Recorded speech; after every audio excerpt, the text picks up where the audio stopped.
Hello friends, welcome to my new video. अभी इससे पहले की वीडियो में हम लोगों ने पियाजे के संज्ञानात्मक विकास की अवस्थाओं को जाना था और संज्ञानात्मक विकास के चरणों के बारे में जाना था, जिसको आप लोगों ने बहुत पसंद किया था। अब आज का हमारा जो टॉपिक है व्यक्तित्व है, पर्सनालिटी। ये भी एक बहुत इंपॉर्टेंट टॉपिक है जो उससे सीटेट में, यूपी टेट में क्वेश्चंस आते हैं। तो व्यक्तित्व यानी पर्सनालिटी, इंग्लिश में इसको पर्सनालिटी कहते हैं। तो किसी भी व्यक्ति का जो व्यक्तित्व होता है वो क्या होता है? व्यक्तित्व पहले होता था, लोग बाहरी स्वरूप से ही पता लगा लेते थे कि उसका व्यक्तित्व अच्छा है, बुरा है। वो तो गुण होते थे, लेकिन बाहरी स्वरूप से ज्यादा इंसान प्रभावित होता था। लेकिन अब मनोविज्ञान में हम व्यक्तित्व का अभिप्राय केवल व्यक्ति के बाहरी स्वरूप से नहीं रहता है, बल्कि आंतरिक स्वरूप से भी है। इसलिए व्यक्तित्व को बाहरी और आंतरिक दोनों रूपों का मिश्रण माना जा सकता है, तभी उसका व्यक्तित्व डिफाइन किया जा सकता है। और व्यक्तित्व जो शब्द आया है वो लैटिन भाषा के शब्द पर्सोना से मिलकर बना है। पर्सोना को ही पर्सनालिटी, पर्सोना का अर्थ होता है मुखौटा या नकली चेहरा। इसी के आधार पे कुछ परिभाषाएं हैं जो कि मनोवैज्ञानिकों ने दी है, जिसके आधार पे व्यक्तित्व का अर्थ समझने का प्रयास करेंगे। पहला है आलपोर्ट, बहुत जानी मानी मनोवैज्ञानिक हैं। इन्होंने बताया कि व्यक्तित्व व्यक्ति के भीतर उन मनोदैहिक गुणों का गत्यात्मक संगठन है जो वातावरण के साथ अपूर्व समायोजन कर लेता है।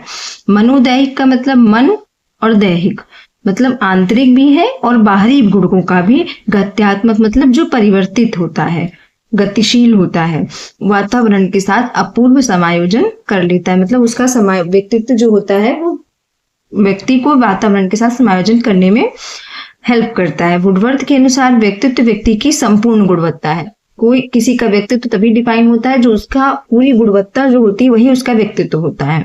वैलेंटाइन के अनुसार व्यक्तित्व जन्मजात और अर्जित प्रवृत्तियों का योग है। मतलब व्यक्तित्व में हमारी जन्मजात प्रवृत्तियां भी आती हैं और अर्जित प्रवृत्तियां, मतलब जिनको हमने ग्रहण किया है वातावरण से, वो भी आएंगी। तो उनका योग वैलेंटाइन के अनुसार है। वॉटसन के अनुसार हम जो कुछ करते हैं वही व्यक्तित्व है। मतलब व्यक्ति अपने व्यक्तित्व के अनुसार ही काम करता है, सोचता है, समझता है। फिर आते विभिन्न दृष्टिकोण में व्यक्तित्व का अर्थ। कुछ दृष्टिकोण हैं, जैसे उनमें हम व्यक्तित्व का अर्थ समझेंगे। पहला आता है दार्शनिक दृष्टिकोण। जो दार्शनिक थे उन्होंने बताया, दर्शन के अनुसार जो व्यक्तित्व है वो आत्मज्ञान का ही दूसरा नाम है। यह पूर्णता का प्रतीक और इस पूर्णता का आदर्श ही व्यक्तित्व को प्रदर्शित करता है। मतलब जो व्यक्तित्व होता है किसी व्यक्ति का, वो उसकी पूर्णता होती है। किसी भी क्षेत्र में, किसी भी गुण में, किसी भी दोष में जो उसकी पूर्णता होती है वही उसकी व्यक्तित्व को डिफाइन करती है। इस तरह से आप इसको समझ सकते हैं। समाजशास्त्रीय दृष्टिकोण। तो व्यक्तित्व, समाजशास्त्रीय दृष्टिकोण के अनुसार व्यक्तित्व उन सभी तत्वों का संगठन है जिनके द्वारा व्यक्ति को समाज में कोई स्थान प्राप्त होता है। मतलब समाजशास्त्रीय दृष्टिकोण जो कहता है, सोशियोलॉजी जो होता है वो कहती है कि व्यक्तित्व में उन सभी तत्वों का हम संगठन करते हैं जो उसको, व्यक्ति को समाज में कोई स्थान, जैसे कोई व्यक्ति का व्यक्तित्व अच्छा होता है तो उसको समाज में अच्छा स्थान मिलता है। किसी व्यक्ति, कोई चोर होता है या कोई झूठ बोलने वाला होता है तो उसका जो स्थान होता है वो गलत हो जाता है, जो उसको समाज में उस तरह का स्थान नहीं। तो इन्होंने ये बताया कि समाज में जो स्थान होता है वही उसका व्यक्तित्व होता है।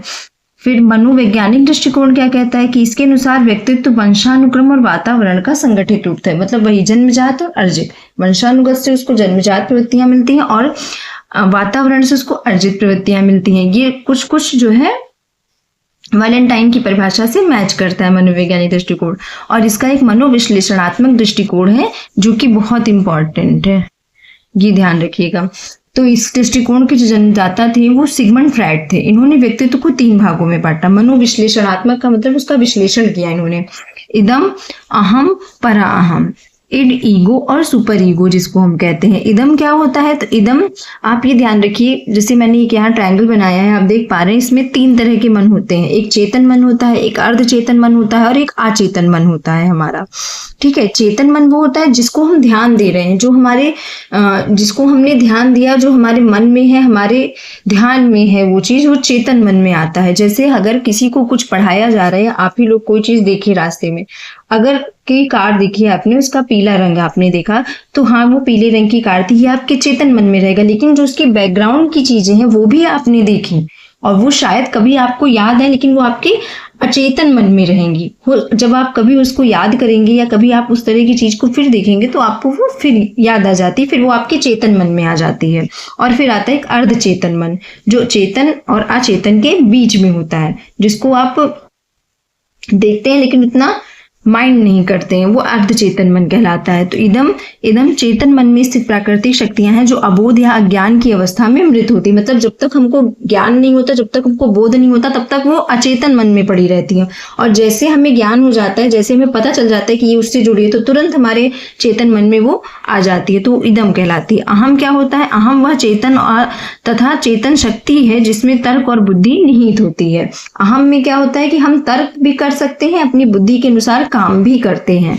और पराअहम सुपर ईगो आ जाता है जहां पर, वहां पर व्यक्ति का वो आदर्श हो जाता है, मतलब एकदम सुप्रीम हो जाता है। वह नैतिकता के आधार पर अहम की आलोचना करने लगता है, मतलब पराअहम में वो आदर्श जो है, ये व्यक्ति का आदर्श होता है जो पराअहम होता है। जैसे ये काम ऐसे होना चाहिए, ऐसे नहीं हुआ, तो वो इस प्रकार इदम की, अहम की आलोचना भी करता है।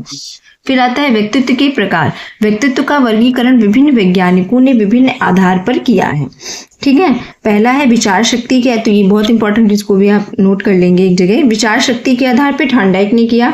शरीर की रचना के आधार पे क्रिचमर और सेल्डन, इनको क्रिचमर भी कहीं कहीं कहा गया है, तो क्रिचमर और सेल्डन ने किया था। शरीर की रचना के आधार पर व्यक्तित्व के प्रकार बताए थे। समाज शास्त्रीय या मूल्य के आधार पर स्प्रिंगर ने बताए, और मनोवैज्ञानिक आधार पर युंग ने व्यक्तित्व के प्रकार बताए।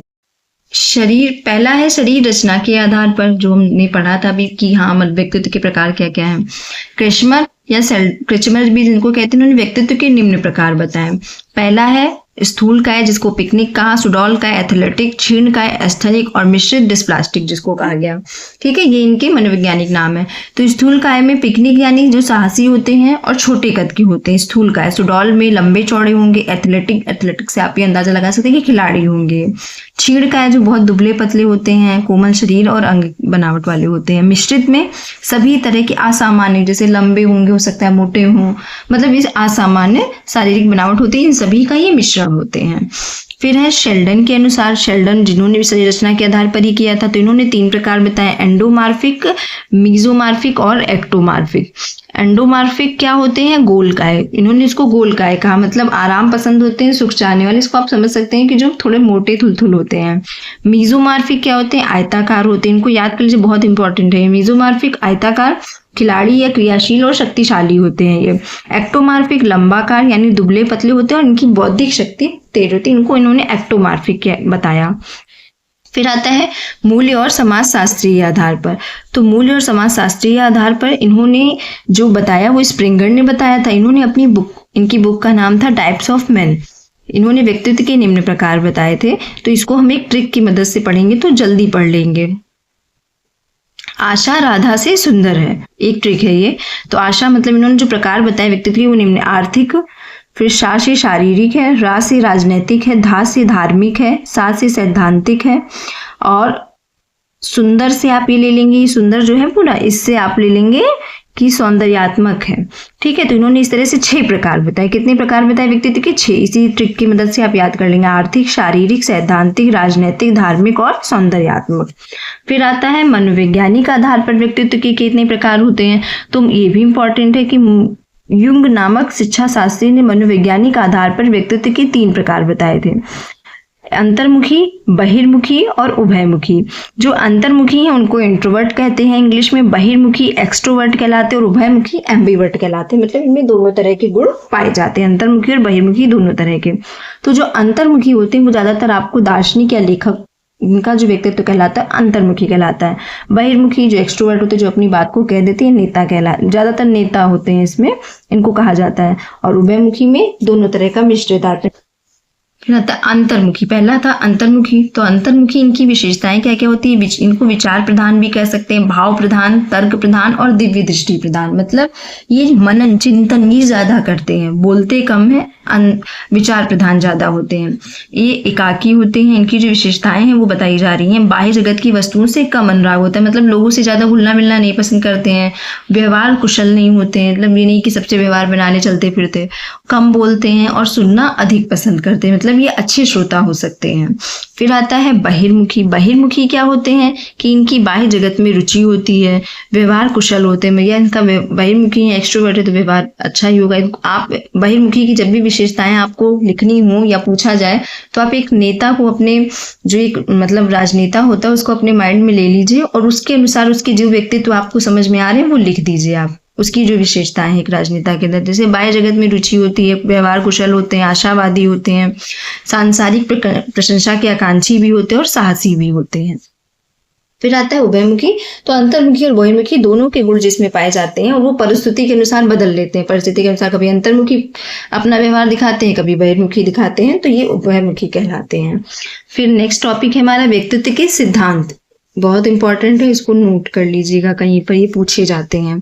जैसे व्यक्तित्व का मनोविश्लेषणात्मक सिद्धांत अभी मैंने पीछे बताया, मनोविश्लेषणात्मक दृष्टिकोण में इदम अहम पराहम जो बताया था वही। तो ये इनको सिद्धांत सिगमंड फ्राइड ने दिया था। शरीर रचना सिद्धांत सेल्डन ने दिया था, सेल्डन या क्रचमर आप कह सकते हैं। शील गुण सिद्धांत आलपोर्ट और कैटल ने दिया था। ठीक है। फिर मान का सिद्धांत है ये मास्लो ने दिया था। परिस्थितिवाद का सिद्धांत गार्डनर माफी ने दिया। अस्तित्ववादी सिद्धांत कार्ल रोजर्स ने दिया। व्यक्तित्व का पंचकारक मॉडल पॉल कास्टा और रॉबर्ट मैक्री ने दिया था। और मनोसामाजिक विकास का सिद्धांत एरिक्सन ने दिया था। मनोसामाजिक विकास का जो सिद्धांत था। अब शील गुण में आप इधर के व्यक्तित्व में जो शील गुण होते हैं ये भी जो है बहुत इंपॉर्टेंट है, ये पूछा भी गया है कि व्यक्तित्व का शील गुण सिद्धांत किसने दिया था, तो आलपोर्ट और कैटल ने दिया था। अभी तक हम लोगों ने व्यक्तित्व के प्रकार जाने, उनका सिद्धांत जाने। अब व्यक्तित्व का मापन। व्यक्तित्व परीक्षण या मापन को 3 प्रकार की विधियों में बांटा जा सकता है। व्यक्तित्व का जो मापन होता है उनकी विधियां जो होती 3 तरह की होती हैं। ठीक है। तो पहली है अप्रक्षेपी विधि। वैसे तो आत्मनिष्ठ, वस्तुनिष्ठ और प्रक्षेपण विधियां ये 3 हैं, लेकिन ये जो आत्मनिष्ठ और वस्तुनिष्ठ है ये अप्रक्षेपी विधियों के अंतर्गत आती है। जैसे कभी पूछा जाए तो इसके लिए वैसे तो 3 विधियां हैं, आत्मनिष्ठ, वस्तुनिष्ठ और प्रक्षेपण विधियां, लेकिन इसमें ये दोनों विधियां अप्रक्षेपी विधि में आती है। अब ये जान लीजिए कि अप्रक्षेपी विधि क्या होती है। तो अप्रक्षेपी विधियां जो होती हैं इसमें हम ये करते हैं कि जो है जो डायरेक्ट होता है, मतलब इसमें जो उसके जो डायरेक्ट गुण होते हैं, जैसे किसी व्यक्ति के व्यक्तित्व की जिस गुण का मापन करना है उसको हम लोग डायरेक्ट टारगेट करते हैं आत्मनिष्ठ और वस्तुनिष्ठ विधियों में। जबकि जो प्रक्षेपण विधियां होती हैं, प्रक्षेपण विधियों में हम लोग डायरेक्ट नहीं करते हैं, बल्कि उसका विशिष्ट व्यवहार और अनुभव हम लोग नहीं जानना चाहते हैं। प्रक्षेपण विधियों में, प्रक्षेपण विधि में ये रहता है कि हम उसको कोई एक चित्र दिखा देते हैं और कहते हैं कहानी लिख दो इस पे, तो हम उसके मतलब कोई चित्र स्पष्ट नहीं होगा, हम बता देंगे कि इस पे आप कहानी लिखिए। या किसी को हम कोई चित्र दिखाएं तो उसमें वो क्या नोटिस कर लेता है, तो ये प्रक्षेपण विधियों के अंतर्गत आता है जो है, क्योंकि इसमें हम लोग डायरेक्ट कुछ नहीं जानना चाहेंगे उसके व्यवहार के बारे में। जो चीजें रहेंगी वो एक जो है उसके जो गुण हैं उनके बारे में रहेंगी। फिर है अप्रक्षेपी। आत्मनिष्ठ और वस्तुनिष्ठ 2 विधियां आती हैं। तो आत्मनिष्ठ विधि में क्या होता है कि हम व्यक्ति के जो भी व्यक्तित्व के पहलू हैं, जैसे उसके जो भी गुण हैं, जो गुण दोष जितनी भी उसकी विशेषताएं हैं, वो हम उसके किसी सगे संबंधी से नहीं, उसके बारे में उसने अगर कहीं लिखा है तो उसको पढ़ लिया, उनके उससे हम जानते हैं। तो इसकी जो कुल इसमें जो विधियां आती हैं या इनके जो तरीके हैं, उसमें पहला आत्मकथा, अगर जो उसने लिखी उसको पढ़ लेना। साक्षात्कार विधि, उसका साक्षात्कार लेते हैं तो हमें पता चल जाएगा। ठीक है। फिर आता है सूची या प्रश्नावली विधि। तो इसका सर्वप्रथम प्रयोग वुडवर्थ ने किया था, सूची या प्रश्नावली का।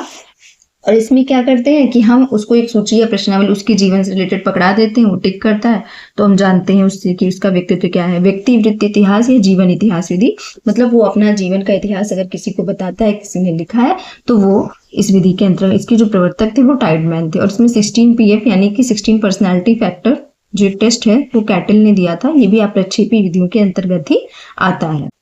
वस्तुनिष्ठ विधि। वस्तुनिष्ठ विधियों में जो हम हैं या अवलोकनकर्ता जो होता है वो उसके बारे में डायरेक्ट नहीं जानना चाहता, वो उसको एक स्थिति दे देगा कि हाँ अगर आप प्रधानमंत्री होते तो क्या करते, या ऐसी कोई मतलब कंडीशन उसको दे दी जाएगी, उसमें उसका जो व्यवहार है, जो उसका आंसर्स है, उनको एनालाइज करके उसके व्यक्तित्व का पता लगाते हैं। पहली है प्रश्नावली। तो इसमें भी यही प्रश्नावली विधि आती है। इसमें भी हम जैसे कोई कुछ क्वेश्चंस की इसको प्रश्नावली दे देंगे, उसमें वो जो भी आंसर टिक करता है या जो आंसर देता है उसके आधार पर, लेकिन इसमें ये ध्यान रखें कि उसके लाइफ से रिलेटेड नहीं होते हैं, वो किसी दूसरे की लाइफ से, किसी दूसरी कंडीशन से रिलेटेड होते हैं।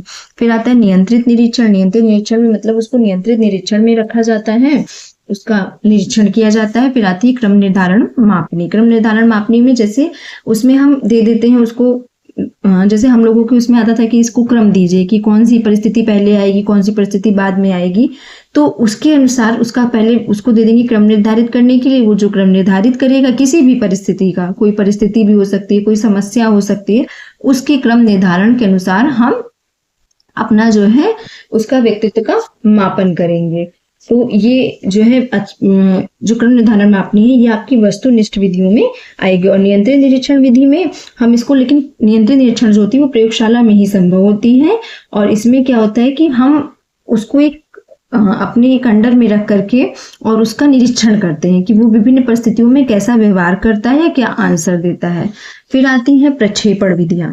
प्रक्षेपण विधि में पहली विधि है रोरशाक स्याही धब्बा परीक्षण, दूसरी है टीएटी, तीसरी है शब्द साहचर्य और सीएटी, और चौथी है शब्द साहचर्य परीक्षण। इनके बारे में हम ब्रीफली नीचे डिस्कस करते हैं।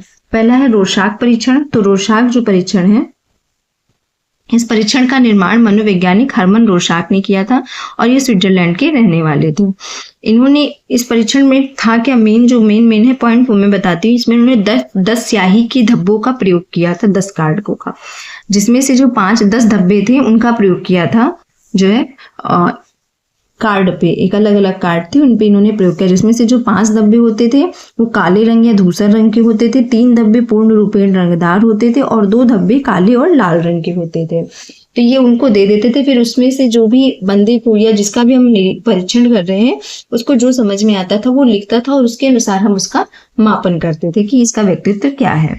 अगला आता है विषय संप्रत्यय परीक्षण या अंतर्बोध परीक्षण भी कहते हैं, इसको टीएटी भी कहते हैं, थर्मेटिक एप्टीट्यूड टेस्ट।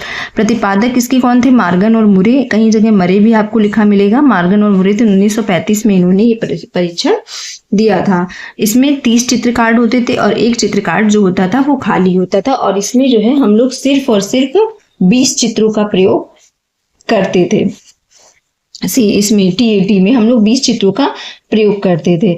और इसमें जैसे जिस पर अगर हमें कोई चित्र नहीं बना होता था तो उसमें हम उसके पीछे संकेत लिख देते थे, जो खाली कार्ड होता था उसके पीछे संकेत लिख दिए जाते थे। उसके आधार पर वो अपनी जो भी कहानी है या जो है वो बताता था, उसके आधार पर हम इसके व्यक्तित्व का मापन कर लिया जाता था। शब्द साहचर्य परीक्षण, इसको WAT भी कहते हैं। इसको आप लोगों ने देखा होगा, कॉफी विद करण में एक रैपिड फायर आता था, तो उससे रिलेटेड आप इसको कर सकते हैं। इसके जो प्रतिपादक थे युंग और गाल्टन थे। युंग ने 100 शब्दों की सूची दी थी, गाल्टन ने 75 शब्दों की सूची दी थी। इसमें वही होता है कि हम उसको शब्द दे देते हैं और उस पर वो जो भी उद्दीपक मैंने दिया, शब्द दिए उसको, उस पर जो भी वो अनुक्रिया करता है तो उससे रिलेशन करके और हम उसके व्यक्तित्व का पता लगा लेते थे। फिर आता है बाल अंतर्बोध परीक्षण, जिसको CET कहते हैं। इसके प्रतिपादक लियोपोल्ड ब्लैक थे। प्रतिपादक जरूर याद कर लीजिएगा, पूछा जाता है ये। इसमें 10 कार्ड होते हैं। इसमें जैसे बाल अंतर्बोध परीक्षण में आपके 10 कार्ड होते थे, उसी के आधार पर इसी तरह ही रहता था वो। फिर अगला है दो ये इंपॉर्टेंट है, वाक्य या कहानी पूर्ति। एबिंगहॉर्स और टेंटलर ने दिया था वाक्य या कहानी पूर्ति, आप लोग जानते ही हैं। खेल और नाटक वाली विधि से जेल मोरेनो ने दिया था। खेल और नाटक विधि जो है जेल मोरेनो ने दिया था।